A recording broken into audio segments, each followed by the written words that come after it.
Si vous voulez être mis au large, votre statut doit changer. Votre statut doit changer. Que le révérend pasteur Élisée Kazadi, visionnaire de la communauté des églises. On voit aujourd'hui dans les églises la tendance à rentrer dans le judaïsme, alors que nous n'avons aucune part dans le judaïsme, parce que nous c'est en Jésus-Christ que nous avons été connectés. Nous n'avons aucune part dans le judaïsme. Mais aujourd'hui nous voyons dans les églises, on recommence à faire les cultes judaïques, on recommence avec les rites judaïques, on le voit par les accoutrements, on le voit par les cérémonies, on le voit par la manière de faire les choses. Je voudrais attirer l'attention des enfants de Dieu. Nous n'avons aucune part en Israël si ce n'est par Jésus-Christ. En ce qui nous concerne, Jésus-Christ, la parole de Dieu nous dit, lui-même s'est fait sacrifice, de manière à ce que nous n'avons plus besoin de l'autel pour les holocaustes. Parce que l'accès vers Dieu ne se fait plus par notre sacrifice. La parole de Dieu dit que le sang des animaux n'a pas suffi. Mais lui-même, Jésus-Christ, sacrificateur, qui est devenu sacrifice, c'est lui-même qui est devenu cet agneau qui a été immolé. C'est lui l'animal qui a remplacé sur l'autel. De telle manière à ce qu'il n'y a plus besoin d'un sacrifice pour accéder à Dieu. Jésus a payé de sa vie pour accéder à Dieu. C'est Jésus qui est le sacrifice. L'autel des holocaustes n'a plus de place d'aide, parce que l'autel des holocaustes est remplacé par la loi, est remplacé par la croix. C'est Jésus qui est le sacrifice. C'est la croix qui est l'autel, parce que c'est là-bas que Dieu le Père lui-même a décidé d'offrir Jésus en sacrifice, afin que toi et moi nous puissions aussi avoir part, afin que toi et moi nous puissions avoir accès. Je te rappelle, bien-aimé, que c'est à la croix que Jésus a dit tout est accompli. Et quand il a dit tout est accompli, dans le temple, le voile s'est déchiré. Quand le voile s'est déchiré, il n'y a plus de secret. Nous avons accès. À partir de Jésus, notre accès, ce n'est pas par David. Notre accès, ce n'est pas par Élie. Notre accès, ce n'est pas par un prophète quelconque. Notre accès, c'est par Jésus. Aujourd'hui à l'église, il n'y a aucun sacrifice qui peut nous donner l'accès au Père. Parce que c'est Jésus lui-même qui est le sacrifice. Et c'est la croix qui est l'autel. C'est à la croix qu'il a été sacrifié. On n'a plus besoin d'un sacrifice. Que personne ne te dise que tu dois donner d'abord une offrande pour que Dieu te parle. Que personne ne te dise qu'il y a une offrande spéciale. Il n'y en a pas. En ce qui concerne l'accès à Dieu, Jésus-Christ a payé le prix. Il a donné sa vie. Il a versé son sang. C'est lui qui est devenu le sacrifice. Lui qui était sacrificateur. Il est devenu sacrifice. Un sacrifice parfait. Qui est meilleur que les animaux. Qui est meilleur que les taureaux. Qui est meilleur que les bœufs. Qui est meilleur que tous les animaux que l'on mettait sur terre. Parce que ce qu'il a fait, aucun animal ne l'a fait. Il a fait une seule fois. Il nous a introduit à l'éternité. Alléluia. Alléluia. Gloire au Seigneur Jésus. Le seul autel qui reste, c'est l'autel des parfums. Parce que la parole de Dieu nous dit que la prière des saints et leur témoignage, c'est cela qui est le parfum devant Dieu. S'il y a quelque chose que nous devons donner à Dieu aujourd'hui, c'est son prière. S'il y a quelque chose que nous donnons à Dieu aujourd'hui, c'est son témoignage, c'est son œuvre. C'est ça qui crie devant l'Éternel. Parce que nous sommes saints, c'est ça que nous mettons. La parole de Dieu me dit dans le livre d'Apocalypse, au chapitre 8, le verset 3e, vous allez voir que l'ange a pris un brasero, sur le brasero, il a mis les prières des saints. La parole de Dieu me dit qu'il a pris le feu, il a pris le feu à l'autel, il a mis dans le brasero, il a jeté sur la terre, et sur la terre, il y a eu des tonnerres. Oh, je parle à une personne. Ce que tu fais pour Dieu va créer des tonnerres sur la terre. Ce que tu fais pour Dieu va créer des tonnerres sur la terre. Nous n'avons pas besoin de payer un prix. Le prix a déjà été payé. Ce que nous faisons pour Dieu, nous le faisons par amour. Gloire au Seigneur Jésus.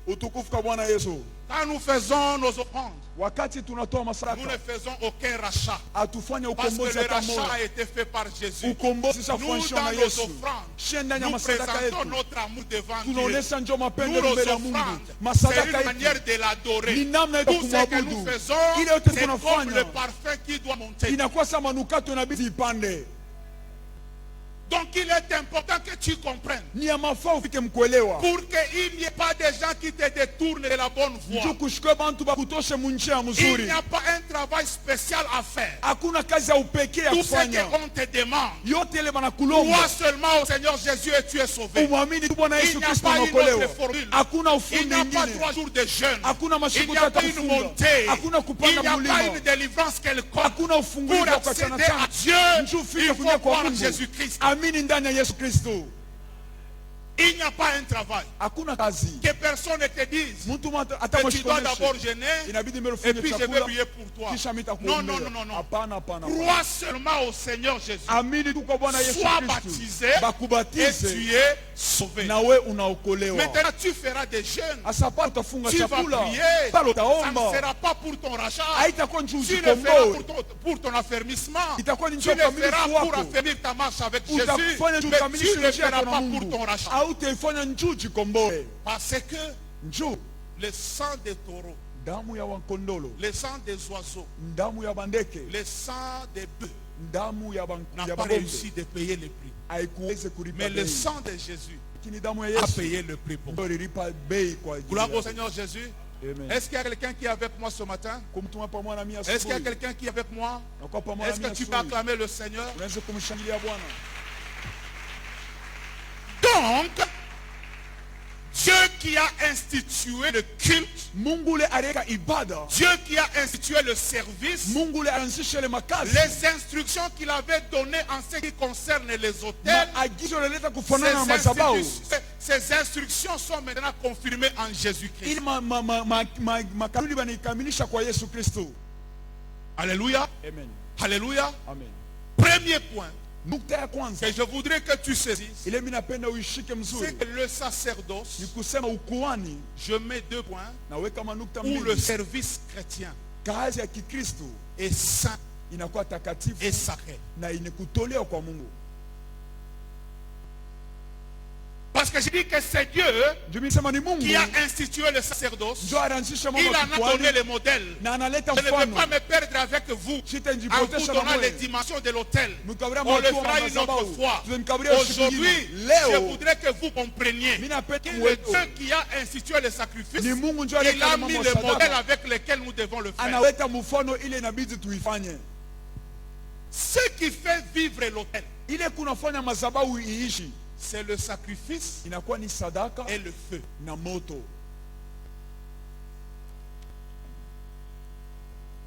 L'autel est construit par l'homme. Mais ce qui fait vivre l'autel, un autel est vivant quand il y a le sacrifice et quand il y a le feu. Parce que le feu doit être là pour consumer le sacrifice et l'odeur montera vers l'éternel. Alors je dis, le sacerdoce, pour ce qui est de l'Ancien Testament, pour nous qui sont nés de nouveau, qui sommes nés de nouveau en Jésus-Christ, le service chrétien est sacré et saint.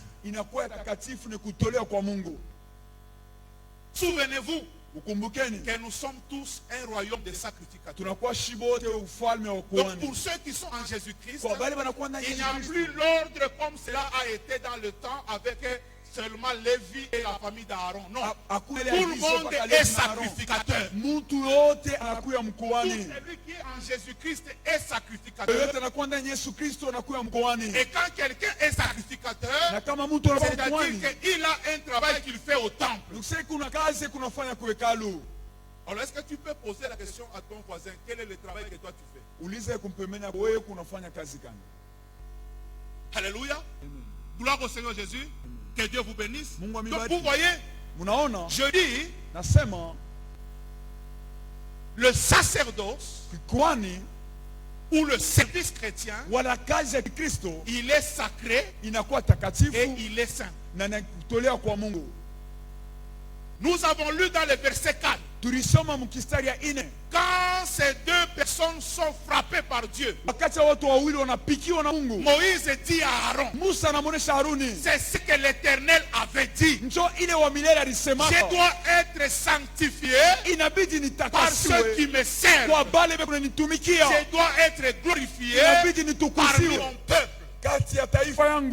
Quand vous lisez les Écritures, vous allez voir que pour que Aaron et sa famille, pour qu'ils arrivent à servir l'Éternel, ils ont commencé par être consacrés. Gloire au Seigneur Jésus. Amen. Gloire au Seigneur Jésus. Ils ont commencé par être consacrés. Il y a eu tout un service pour les consacrer. Vous pouvez voir Lévitique chapitre 8 verset 1er au verset 3. Alléluia. Amen. Gloire au Seigneur Jésus. Amen. Vous pouvez voir Lévitique chapitre 8e verset 1 à 3. Vous pouvez aussi écrire Lévitique chapitre 16 le verset 3e. Vous allez voir que avant d'entrer dans le service, ils ont été consacrés pour cela. Et vous allez voir que Aaron, pour qu'il se présente devant Dieu, la parole de Dieu dit, première chose, il doit s'habiller des habits sacerdotaux, qui sont des habits sacrés, une tunique de lin, un turban de lin, même un caleçon de lin. Deuxième chose, il doit se laver entièrement dans l'eau avant de pouvoir approcher l'Éternel pour ne pas mourir. Gloire au Seigneur Jésus. Gloire au Seigneur. Bien-aimé, tu es appelé sacrificateur. Tu es appelé à la sainteté.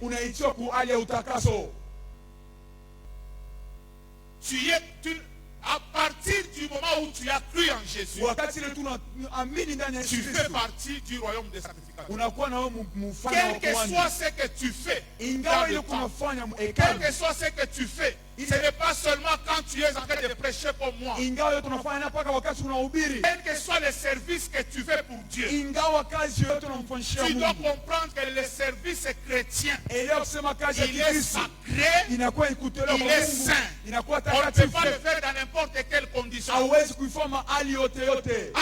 était obligé de cacher même sa nudité devant Dieu. Il ne pouvait pas aller devant l'autel sans caleçon. Il est signe de la nudité. Il devait cacher ses faiblesses. Il devait se purifier dans l'eau. Il devait s'habiller des habits qui sont sacrés. Oh, je parle à une personne. Dans ce que tu fais pour Dieu, il y a une récompense. Ce que tu fais pour l'Éternel crie en ta faveur. Mais ton plan aujourd'hui, tu peux être toi-même. La cause est du retard. Si tu veux que Dieu puisse compter ce que tu fais devant sa face, comprends que ce que tu fais doit être sacré, doit être saint. Quand tu chantes, tu dois le faire dans la sainteté. Quand tu es dans l'intercession, c'est la sainteté. Quand tu es dans les protocoles, c'est la sainteté. Quand tu es modérateur, c'est la sainteté. Quand tu interprètes comme mon fils le fait, c'est la sainteté. Peut-être que toi, Dieu t'a donné la libéralité. Toi, tu donnes seulement tes offrandes facilement. Fais-le dans la sainteté. Parce que ce que tu fais pour Dieu doit être sacré et doit être saint. C'est la première chose qu'il faut que tu comprennes ce matin. Quand tu comprendras ces choses, tu provoqueras la bénédiction dans ta vie. Dieu a besoin que tous ceux qui l'approchent puissent le faire dans la sainteté. Ce que nous faisons à l'église est sacré. Si on peut chanter dehors, quand on chante à l'église, c'est sacré. Si on peut prêcher dehors, quand on le fait à l'église, c'est sacré. Si on peut faire le protocole dehors, quand on le fait à l'église, c'est sacré. Ce que nous fait avec Dieu ne peut pas être comparé avec autre chose. Doit être séparé de toutes les autres choses. Doit être sanctifié. Nous devons comprendre ces choses. Si nous voulons avoir la bénédiction, si nous voulons avoir la récompense, à partir de ce que nous faisons, recherchons la sainteté. Recherchons la sainteté.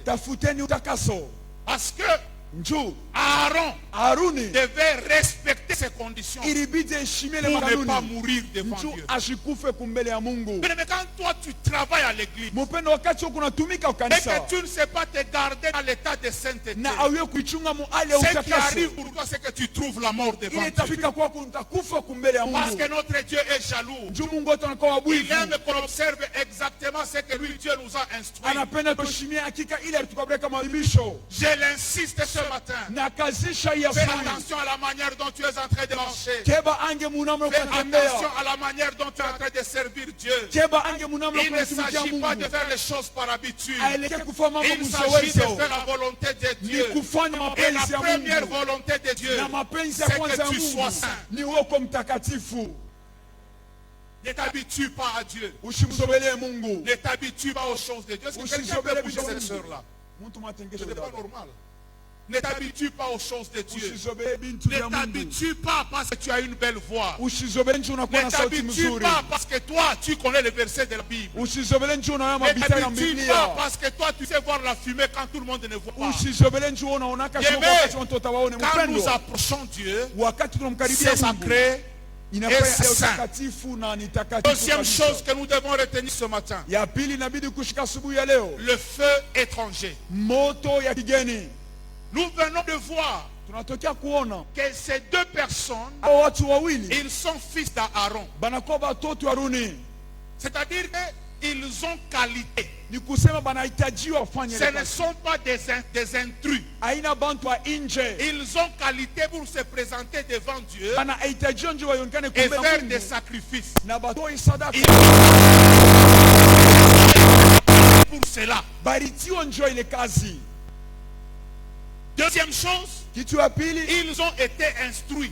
Parce que je vous l'ai dit, Aaron et ses enfants ont été consacrés. Moïse leur a parlé. Il leur a instruit de tout ce que l'Éternel a dit pour ceux qui aiment du service dans le temps. Donc ils étaient instruits. Mais quand vous lisez le verset 8, vous allez voir qu'il y a une instruction. Dieu parle à Moïse. Tu dis à Aaron, tu ne prendras pas de vin quand tu devras te présenter devant l'Éternel. Je suis tenté de croire que ces deux personnes, peut-être qu'ils étaient ivres parce qu'ils connaissaient les instructions. Mais ces jours-là, ils se sont présentés devant Dieu. Ils ont amené le brasier. Oui, ils devaient prendre le brasier. Ils ont mis le parfum. Oui, ils devaient prendre le parfum. Mais la mauvaise chose qu'ils ont fait, ils ont pris un feu étranger. Lévitique chapitre 9. Verset 23 et le verset 24. Quand vous lisez, vous voyez le premier service que Aaron a fait. Quand Moïse est en train de coacher Aaron, la parole de Dieu dit que c'est Dieu lui-même qui a fait sortir le feu qui a consumé le sacrifice. Je vous ai donné l'exemple d'Apocalypse. L'ange a pris le feu à l'autel. Dieu a instruit que le feu ne puisse pas s'éteindre. Le feu à l'autel ne devait pas s'éteindre. Le rôle des sacrificateurs était seulement de maintenir le feu. Je parle à une personne. Toi, tu n'apportes rien à Dieu. Je parle à une personne. C'est Dieu qui donne la prophétie. C'est Dieu qui donne les guérisons. C'est Dieu qui donne les miracles. C'est Dieu qui donne les paroles de connaissance. C'est Dieu qui donne le don de prêcher comme je le fais. Nous n'apportons rien. Ça appartient à Dieu. Tout ce que nous faisons, c'est entretenir le feu. Le rôle des serviteurs, c'est faire de manière à ce que le feu ne s'éteigne pas. Je ne sais pas dans quel groupe tu te trouves. Peut-être que tu es dans le département de maman. Ton travail dans le département de maman, c'est de faire que le feu ne puisse pas s'éteindre. S'il faut chanter, chante. S'il faut prier, prie. S'il faut offrir, offre. S'il faut faire des sacrifices, fais-le. Fais-le pour entretenir le feu. Que le feu au département de maman ne s'éteigne pas. C'est ça notre responsabilité.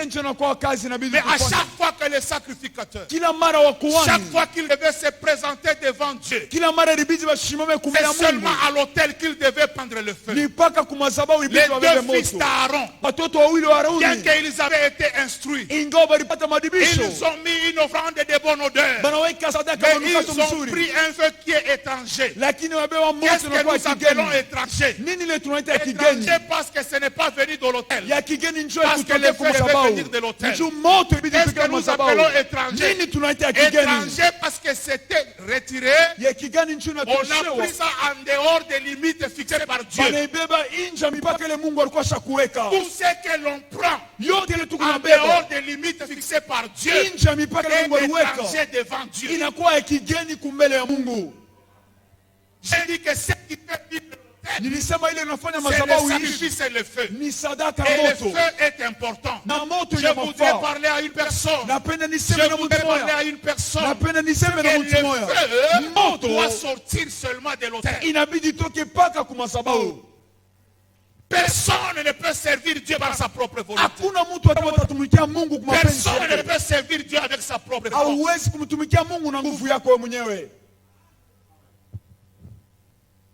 Tout ce que nous faisons peut être, même si c'est très bien, mais cela ne peut être bien que si c'est dans la volonté de Dieu. C'est pourquoi la parole de Dieu nous dit que celui qui prêche, il prêche encore, que celui qui prophétise le fasse encore, mais que tout cela se fasse pour la gloire de Dieu.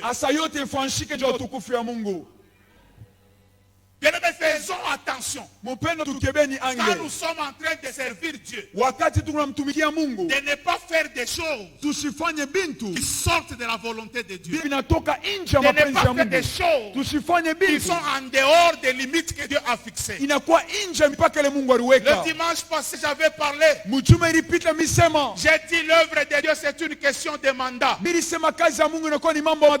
peux faire l'œuvre de Dieu que dans le mandat que Dieu t'a donné. Et quand Dieu donne le mandat, il y a le temps, il y a le lieu.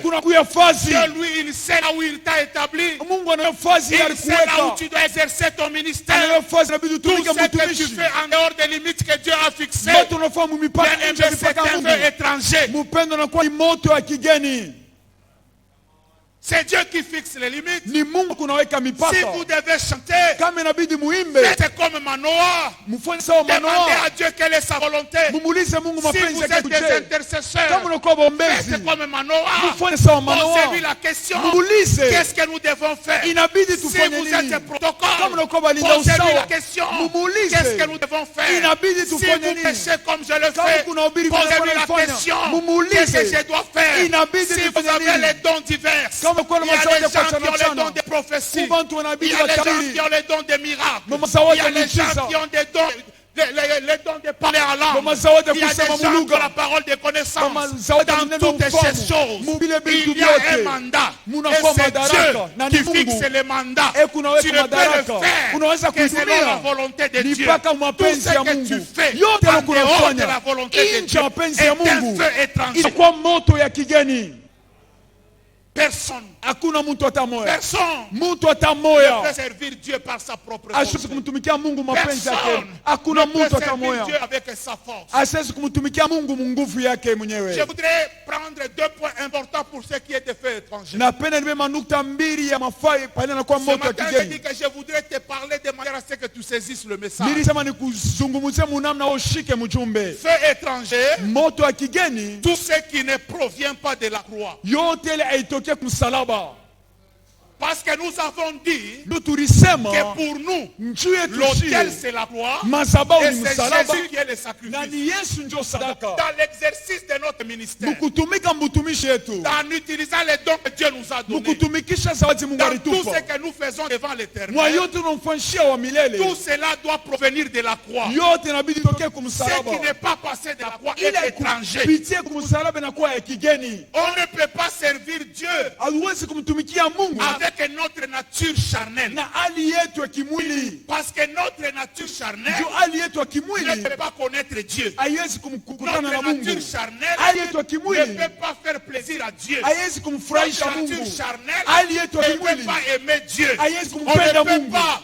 On ne peut pas servir Dieu Hauwezi kumtumikia avec la Mungu nature na charnelle. hali ya kimwili. Étant encore sur la terre, Hivi tungaliki pa dunia pour servir Dieu, ndio kumtumikia nous Mungu, devons passer par le renoncement à la croix. inabidi tufike mkukatala yote C'est kumsalaba. pourquoi nous disons que nous sommes morts avec Jésus Ndio maana tunasema et tulikufa nous sommes pamoja na Yesu ressuscités avec na lui. tunafufuka Et nous pamoja disons naye. que ce n'est plus moi qui vis, Na tunasema haina c'est tena mimi Christ qui kunaishi, vit en moi. ni Kristo kunaishi Celui ndani qui était yangu. pécheur est mort. Ule alikuwa C'est dhambi lui qui t'a ashakufa. donné est mort. Ule alikuwa na Celui juda qui faisait ashakufa. les choses selon sa volonté est Ule alikuwa mort. anafanya vitu mapenzi Quand yake je renais en anakufa. Jésus, Wakati j'ai nafufuka la ndani ya Yesu capacité nakuwa na de lui uwezaji obéir. ya kumutii, J'ai la capacité nakuwa na uwezaji d'écouter ses ya instructions. kushikia maagizo La yake. nature charnelle Hali ya doit kimwili subir la transformation inabidi que pite nous mabadiliko obtenons par la croix. ili tunapokea C'est kupitia pourquoi dans msalaba. la vie d'un enfant de Ndio kwa maana maisha ya Dieu, mtoto wa la Mungu, croix msalaba est un passage obligé. inakuwa La njia ili kupita. croix est la Msalaba chose la plus importante. inakuwa kitu kinafaa zaidi. Parce que c'est à la croix Njoo ni que kumsalaba Jésus-Christ a accompli sa mission. mule Yesu alitimiza kazi C'est là-bas yake. qu'il a pris Ni nos pale beba péchés. mazambi Il yetu les a cloués. C'est anaitunzika. là-bas qu'il a fait la substitution. Ni kule alikuwa Il anabadilisha,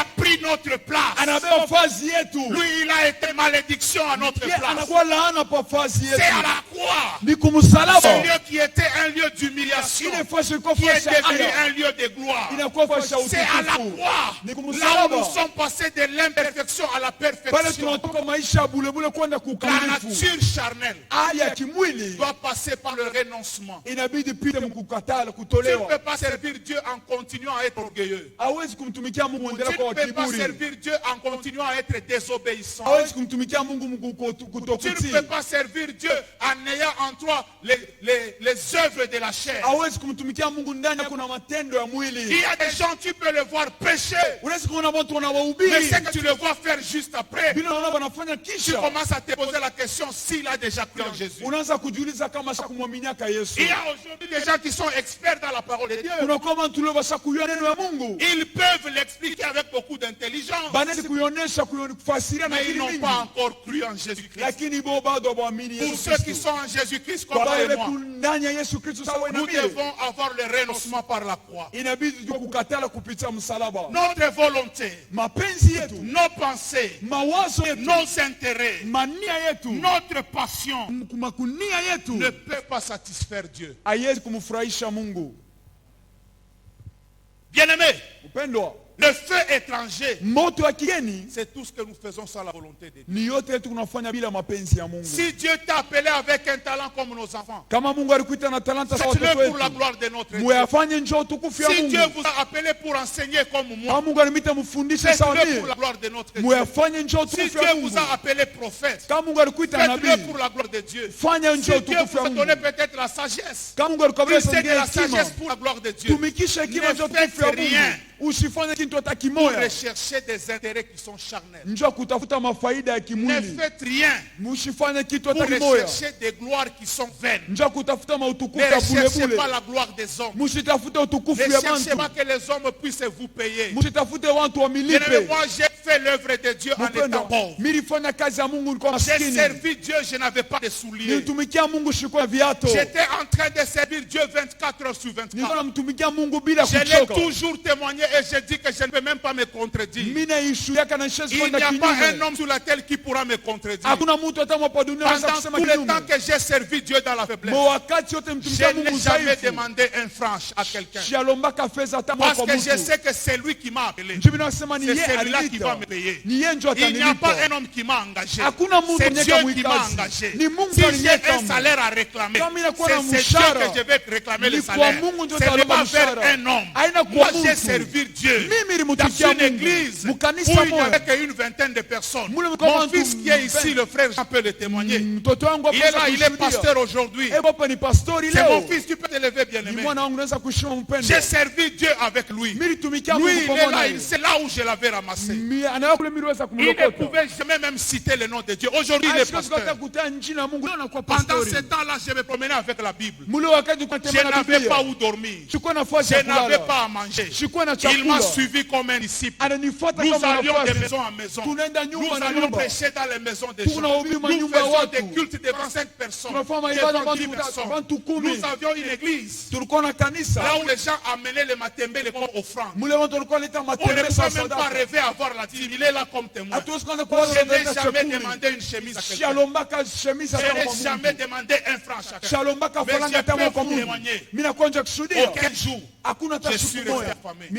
Aucun jour je suis resté sans habit. Pendant que moi j'ai travaillé, Dieu s'occupait de moi. Ma femme était bloquée chez elle. J'étais incapable de payer la dot. Pendant que moi j'ai travaillé, Dieu préparait la dot. Je n'ai pas été chez quelqu'un pour demander. Tu peux te mettre, bien-aimé. Je parle à une personne. Ne recherche pas que les hommes te payent. Fais l'œuvre de Dieu et pars. Laisse que le Dieu qui t'a appelé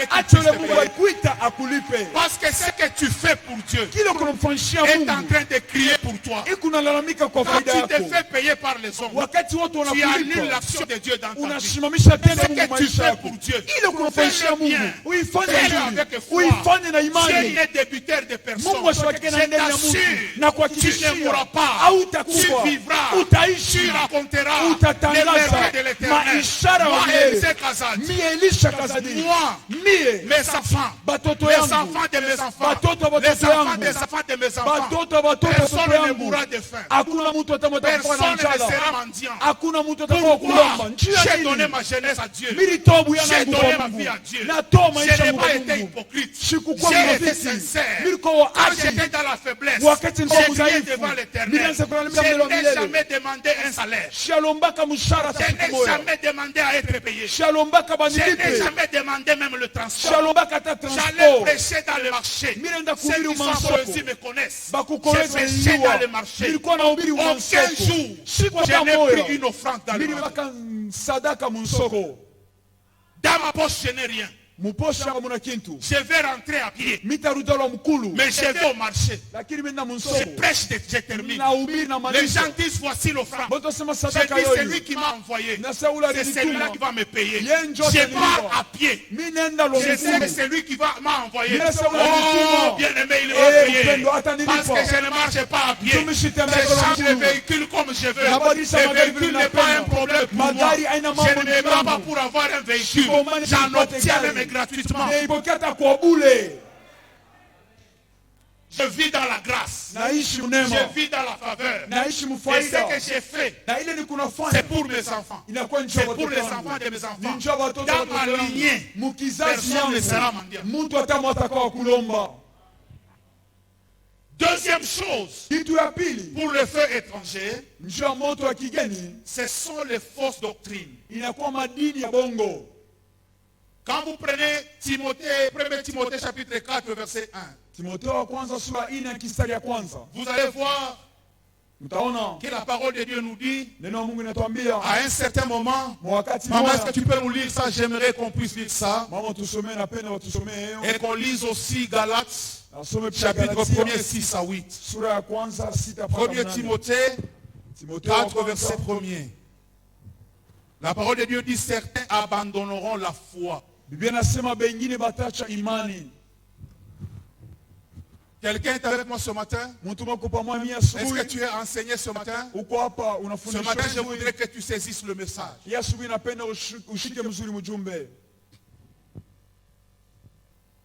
Oui, maman? Chapitre 4, verset 1er. 1 Timothée, chapitre 4, verset 1er, nous lisons au nom de Jésus.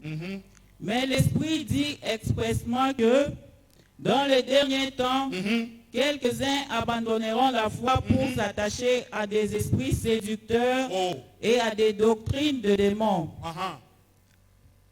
Ceux qui vont abandonner la foi, ce ne sont pas les païens. Ce sont ceux qui sont déjà dans la foi. Ils vont abandonner la foi pour faire quoi? Pour se laisser aux esprits séducteurs et aux doctrines des démons. L'église aujourd'hui, quand je parle de l'église, il ne s'agit pas de vie restaurée. Il s'agit de l'église universelle. L'église a un problème parce qu'il y a des esprits séducteurs. Il y a des gens qui parlent bien. Il y a des gens qui font de belles choses. Mais avec un seul objectif: vous éloigner de Dieu. Vous éloignez de Dieu.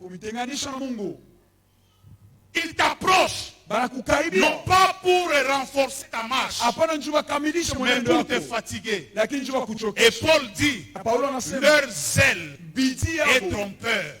Parce que leur zèle, c'est pour que vous nous abandonniez, pour vous donner à eux. Il y a des esprits séducteurs, il y a des doctrines des démons. Et quand vous lisez ce qui continue, vous allez voir qu'il n'y a pas deux évangiles. Il y a seulement des gens qui sont malins, qui ont décidé de détruire les autres. C'est pourquoi tel que nous sommes à l'église, associe-toi à celui qui va t'aider à marcher. Associe-toi à celui qui va te conseiller à aller à l'église. Associe-toi à celui qui va te dire allons prier. Quand tu vois quelqu'un qui commence à parler à mal du pasteur, tu vois quelqu'un qui commence à parler à mal de l'église, c'est pas toi de lui. Quand il vient à gauche, toi va à droite. Parce que c'est un esprit séducteur qui a un seul objectif: empêcher ta visitation. Parce que tu ne peux être visité que quand tu es devant l'Éternel.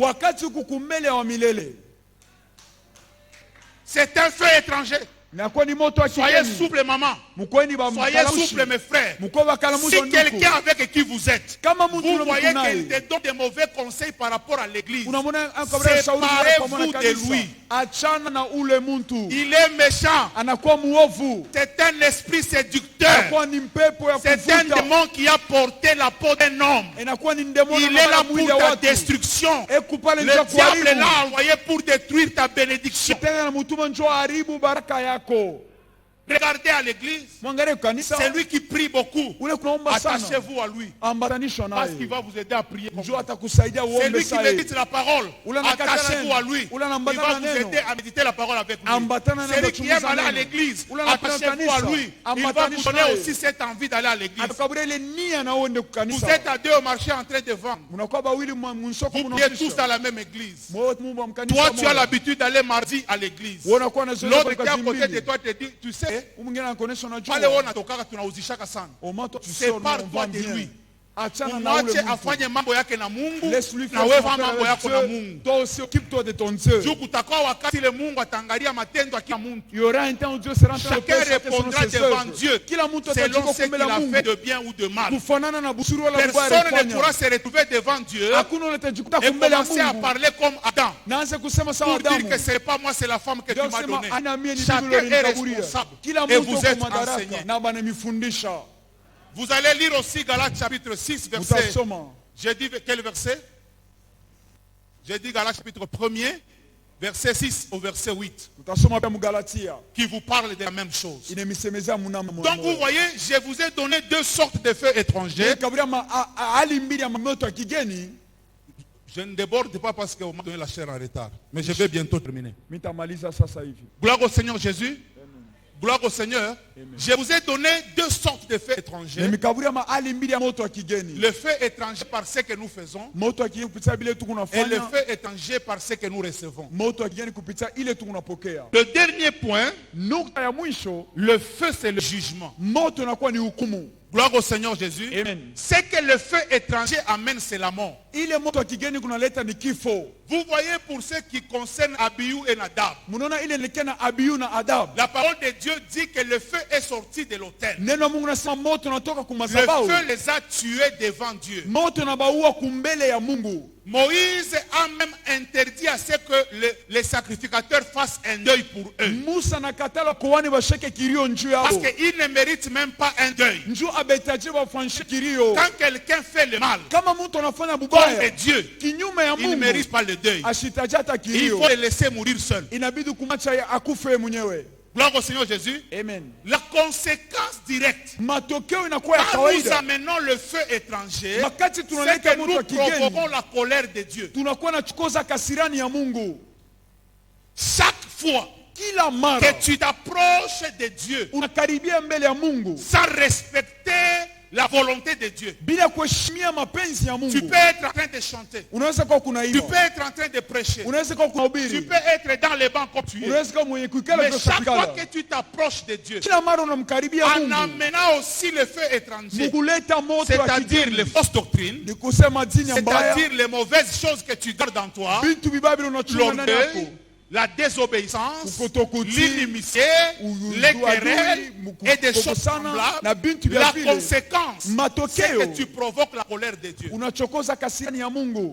Le feu sortira de l'autel et ce feu va te consumer. Je peux vous donner deux exemples. Le premier exemple, c'est celui que nous venons de lire. Mais il y a aussi l'exemple de Dathan et Corée. Quand Dathan et Corée se sont révoltés, la parole de Dieu dit ils se sont révoltés contre Aaron. Quand Moïse a voulu parler, ils se sont révoltés contre Moïse. Qu'est-ce que Moïse a dit? Entre moi et vous, il n'y a que Dieu. C'est lui qui va amener le jugement, il n'y a que Dieu. Il a dit voici ce que nous allons faire. Aaron va prendre son brasier. Il va se présenter devant la tente. Vous aussi Dathan et Corée, avec votre groupe. La parole de Dieu dit ils étaient à 250. Vous aussi venez avec votre brasier. Venez aussi faire les sacrifices. C'est la seule chose qui va nous séparer. La parole de Dieu dit Dathan et Corée devant une masse de 250 personnes, kumbele nkunji moya bantu avec leur brasier, na nsani yabo ya moto avec le feu, na moto avec le parfum, na manukato, ils sont en train de parler. banakuwa Ils bekunasema, sont sûrs d'eux. banakuwa na La hakikisho. Bible dit, Neno ya Mungu inasema ils continuaient à parler. balikuwa wanaendelea Ils mkusema, continuaient à remonter la foule. banaendelea Ils kuchemsha ont dit à mkunja bantu, Moïse, banamonesha tu ne Musa vas tromper personne. hawautalanda Tu mtu nous hata as mmoja. dit que tu nous amenais dans le pays où coule le lait et le miel. Tupeleka mu nchi Nous wa sommes nyama ici zio na dans le asali. désert. Tuko hapa Nous ne mjangwa. sommes pas aveugles. Hatuna Tu ne vas vipofu. pas nous tromper. Hautatulanda. Alléluia. Amen. Tu ne vas pas nous tromper. Hautatulanda. En Égypte, c'était mieux. Mmisri ilikuwa mzuri. Tu ne vas pas nous tromper. Tu ne Hautatulanda. tromperas pas tout le monde. Hautalanda La watu parole de wote. Dieu dit, Neno la Mungu quand ils inasema étaient devant la tente, wakati walikuwa mbele ya hema, un feu est sorti de l'éternel, moto unatoka mule ndani a consumé tous les groupes. inateketeza na lungusa Première vitu vyote. chose, Kitu cha kwanza, La terre s'est d'abord ouverte. bulongo mbele unafunguka. Datan et Corée et Lider Datan na Kore bongozaji sont allés dans les séjours des morts en étant vivants. banaingia makaburi beko bajima. La deuxième chose, Kitu cha pili, le feu a tué tous les 250 qui les suivaient. moto unaua kinkunja abo vile walikuwa Je wanawafuata. parle à l'église. Nasema na kanisa, La conséquence du feu étranger, c'est la mort. matokeo ya moto wa kigeni ni kifo. Ce que le feu étranger va amener dans ton ministère, c'est la mort. Ile moto wa kigeni italeta mtumishi wako Ce ni que le kifo. feu étranger va amener dans ta maison, c'est la mort. Ile moto wa kigeni italeta Ce munyumba que yako le ni feu kifo. étranger va amener dans ton travail, c'est la mort. Ile italeta mkazi yako ni kifo. Ne t'en fais pas bien aimé. Usinungunike Ne t'en mpendwa. fais pas bien aimé. Usinungunike Tu peux mpendwa. penser que tu es encore fort. Unaweza kuzania Datan sangai na et Corée nguvu. ont continué à parler. Datan na Kore Ils banaendelea étaient devant la kusema. tente, ils parlaient Balikuwa encore. kumbele ya hema Parce que kunasema. Dieu n'avait pas encore agi. Mungu bado Mais alishika quand le feu kutenda. est sorti, Wakati moto il n'y ilitoka, avait plus de contestation. hakukuwa tena kubishana. Le feu, Moto c'est le jugement. inakuwa ni hukumu. Alors toi, Asa tu wewe décides, unachukua quand tu mpango approches Dieu, wakati unamkaribia Mungu, tu décides soit unachukua mpango de wala subir la rigueur de son jugement, unapata hukumu yake ou soit wala d'avoir la bénédiction. ya kupata baraka. Parce que quand tu respectes ce que Dieu dit, Juu kama unaheshimia ile Mungu anasema, ce que tu fais pour l'éternel crie en ta faveur. ile kunafaa kwa milele italamika kwa Mais upande quand tu ne wako. respectes pas ce que Dieu dit, Asa, kama uheshimia ile Mungu anasema, ce que tu provoques, c'est la mort. ile unachokosa ni kifo. Et je t'assure, bien aimé, tu verras la mort. Na kuhakikisha mpendo Nous utakufa. avons vu plusieurs s'élever avec force. Tunaona bamingi wanalamuka na Nous nguvu. savons comment ils ont terminé. Tunaona namna kanibalisha. N'amenez pas le feu étranger à l'église. Musileteni moto wa kigeni N'amenez pas le mkanisa. feu étranger dans les choses de Dieu. Musilete moto wa kigeni Si mvitu tu ya es là Mungu. ce matin Kama uko hapa et que asubuhi, toi tu as déjà touché au fétiche, ukiosha je kubamba te dis que kuchawi, c'est un feu étranger. ninakuonesha Tu ni ne peux moto wa pas kigeni. servir Dieu avec ces choses-là. Hawezi kumtumikia Bien Mungu na aimé, vile quand vitu. tu approches Dieu, Mpendwa, kama unamkaribia rassure-toi Mungu, que tu sois saint. Kuwa na hakikisho kuwa Rassure-toi que tu mtakatifu. sois consacré à Dieu. Bwana hakikisha Parce sasa que c'est ce kutolewa kwa que Dieu Mungu. veut. Njoo ile Mungu anapenda. Moi et ma maisonnée, Mie Mungu na mie na nyumba yangu nous servirons l'éternel. tutamtumikia wa milele. Tous les jours de ma vie sur cette terre, Mashiku yangu yote hapa je dunia hapa servirai l'éternel. tamtumikia wa Quand milele. je sers l'éternel, Wakati namtumikia je wa sais qu'il y a milele, la récompense. mimi nase Je kukumalipo. n'accepterai pas Shitechika qu'un kamwe. homme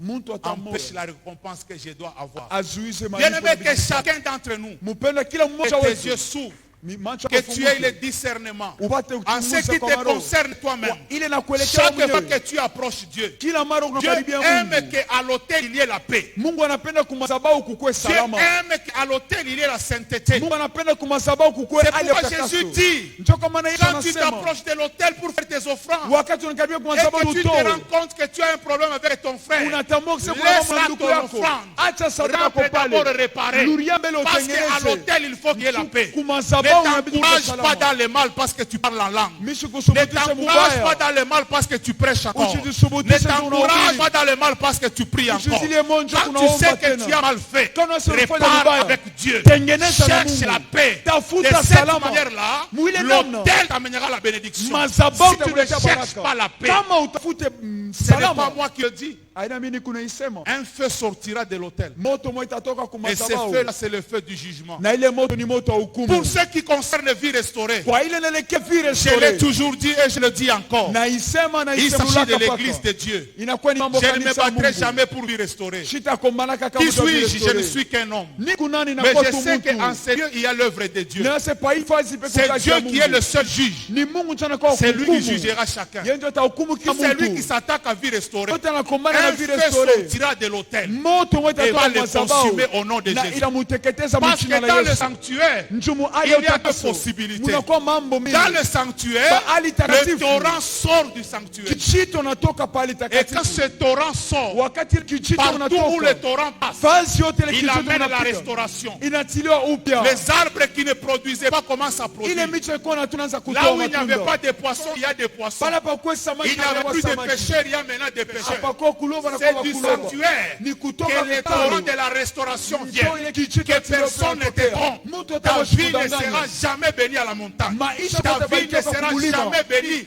dans le désert. Maisha kwa Ta vie tabarikiwa sera bénie mchango. devant l'éternel. Itabarikiwa C'est mbele wa du milele. sanctuaire Ni que kupam- sort le Ali takatifu torrent ndio qui wanatoka amène kijito. la restauration. Inaleta C'est upya aussi upya. du sanctuaire Ni ku- que ali sortira takatifu. le feu qui Kutatoka amènera le moto, jugement. Italeta hukumu. Tu as le choix. Unakuwa na uchaguzi. Soit tu vis la bénédiction, Wala unaishi baraka. soit tu vis la mort. Wala unaishi kifo. Le conseil que moi je te donne, Shauri na kukaburia. choisis la vie Chakula uzima. et vis éternellement. Na ishi kwa Que milele. Dieu te bénisse Mungu et akubariki. que Dieu bénisse sa parole. Mungu abariki neno yake. Que Dieu bénisse sa parole. Mungu abariki neno yake. Oh, que Dieu te bénisse. Mungu akubariki. Est-ce que tu peux te lever en prière pendant un instant? Unaweza kulamuka maombi mwakati kiloko. Je voudrais que pendant quelques instants, Minapenda mwakati mwa kiloko. que tu puisses